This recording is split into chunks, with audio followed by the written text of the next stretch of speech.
কৃষকরাই দেশের মেরুদণ্ড বললেন ত্রিপুরার কৃষিমন্ত্রী রতনলাল নাথ। ডেপুটি মেয়র মানিকা দাস দত্ত, ত্রিপুরা প্রদেশ বিজেপি কিষাণ মোর্চার সভাপতি প্রদীপ বরণ রায়। আগরতলার ডুকলি কৃষি মহকুমার অন্তর্গত আড়ালিয়ায় আয়োজিত ক্ষেত বাঁচাও অভিযান এবং ন্যাচারাল ফার্মিং বিষয়ক এক কর্মশালায় বক্তব্য রাখতে গিয়ে ত্রিপুরার কৃষিমন্ত্রী রতনলাল নাথ বলেন, ধান, আম, মশলা সহ একাধিক কৃষি পণ্যের উৎপাদনে ভারত আজ বিশ্বের শীর্ষস্থান অধিকার করেছে। একই সঙ্গে কৃষকদের আয়ও উল্লেখযোগ্যভাবে বৃদ্ধি পেয়েছে। গত 1 জুন শুরু হওয়া ক্ষেত বাঁচাও অভিযান আগামী 30 জুন পর্যন্ত চলবে।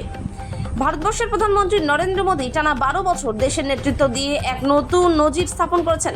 বিজেপি সরকারের মূল মন্ত্র সবকা সাথ, সবকা বিকাশ, সবকা প্রয়াস। 2047 সালের মধ্যে ভারত বিশ্বের 1 নম্বর শক্তি হিসেবে আত্মপ্রকাশ করবে। অনুষ্ঠানে উপস্থিত ছিলেন আগরতলা পৌর নিগমের ডেপুটি মেয়র মানিকা দাস দত্ত, ত্রিপুরা প্রদেশ বিজেপি কিষাণ মোর্চার সভাপতি প্রদীপ বরণ রায় সহ কৃষি দপ্তরের অন্যান্য আধিকারিকরা। ত্রিপুরা থেকে বিক্রম কর্মকারের রিপোর্ট, বিগ নিউজ বাংলা। আজকের একদিনে আজকে প্রতাপগড় বিধানসভার অন্তর্গত আড়ালিয়াতে ভারতবর্ষের যশস্বী প্রধানমন্ত্রী নরেন্দ্র মোদীজির 12 বছরের যে সুশাসন, আত্মনির্ভর এবং উন্নত ভারতের যে কার্যক্রম চলছে, এর মধ্যে আজকে প্রতাপগড় মণ্ডলে আমাদের ত্রিপুরা রাজ্যের কৃষিমন্ত্রী শ্রী রতনলাল নাথ মহাশয়ের উপস্থিতিতে ক্ষেত বাঁচাও অভিযান যে কার্যক্রমটি সেটি সম্পন্ন করা হলো। একদিনের কার্যক্রম শুধু আমাদের ওয়েস্ট ডিস্ট্রিক্টে বা প্রতাপগড় বিধানসভায় নয়, গোটা রাজ্যে বিভিন্ন জায়গায় এই কার্যক্রম অভিযান করা হবে এবং কৃষক ভাইদের, কৃষক বন্ধুদের উপস্থিতিতে আজকের এই কার্যক্রম সফলতা পেয়েছে।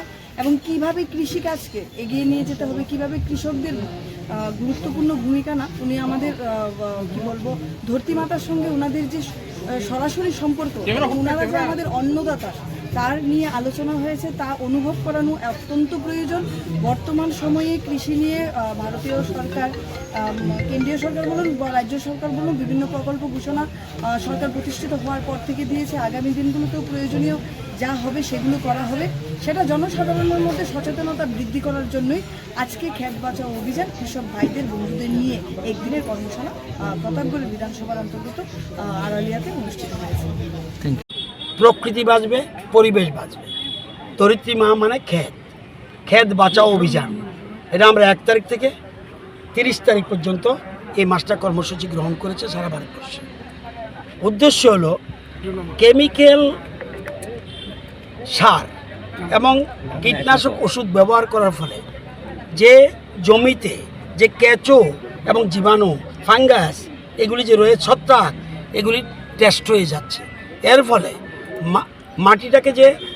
মাটিকে ভালো করে তৈরি করার জন্য যারা করে তাদের দরকার, কিন্তু তাদেরকে মেরে ফেলছে। সেই জন্য আমরা ধীরে ধীরে প্রাকৃতিক চাষের দিকে যাচ্ছি এবং প্রধানমন্ত্রী বলছে একসাথে করার দরকার নেই, ধীরে ধীরে। আমার যদি 4 কানি জমি থাকে, 1 কানি ন্যাচারাল ফার্মিং। আমাদের রাজ্যে আমরা এর মধ্যেই 26,000 হেক্টর আমরা অর্গানিক চাষ শুরু করে দিয়েছি, চলছে এবং অর্গানিক চাষের জিনিসগুলি উৎপাদনও হচ্ছে। ন্যাচারাল ফার্মিং আমরা এর মধ্যে 5,000 হেক্টর করে ফেলেছি। এবার আরও বাড়িয়ে এটাকে 16,000 হেক্টরের টার্গেট রয়েছে। এটাকে নিয়ে এগুচ্ছি। এখানে কেবিকের থেকে বিজ্ঞানী এসছে এবং আমাদের এডিনগর থেকে রিসার্চ সেন্টার থেকে বিজ্ঞানী এসছে।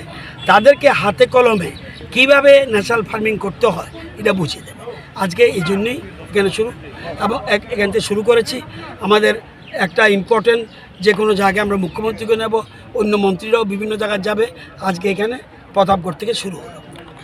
আৰু আমাৰ কৰ্মকৰ্তাবিলাক যিবিলাক মানুহে একত হৈ এই সভাটো কৰিছে, আমাৰ মূল উদ্দেশ্য যে ৰাসায়নিক সাৰ প্ৰয়োগ কৰি আমাৰ খেতি যিটো বেয়া হৈ গৈছে সেইটো ভাল কৰিবলৈ আমাৰ যিটো সনাতন পদ্ধতি আছে, যেহেতু আমাৰ পৰম্পৰাগত পদ্ধতি, সেইটোকে আকৌ লৈ আহিবলৈ আমাৰ ভাৰতৰ যশস্বী প্ৰধানমন্ত্ৰী নৰেন্দ্ৰ মোদীয়ে যিটো নেচাৰেল ফাৰ্মিং বা প্ৰাকৃতিক কৃষি যিটো শুরু কৰিছে, সেইটো গোটেই কৃষক সম্প্ৰদায়ৰ ভিতৰত আমি বিলাই দিম আৰু তেওঁলোকক আমি ট্ৰেইনিং কৰিম।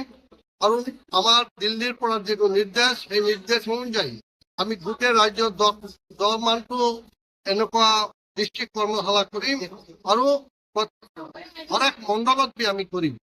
তোর নাম? মই প্রদীপ বরণ রায়,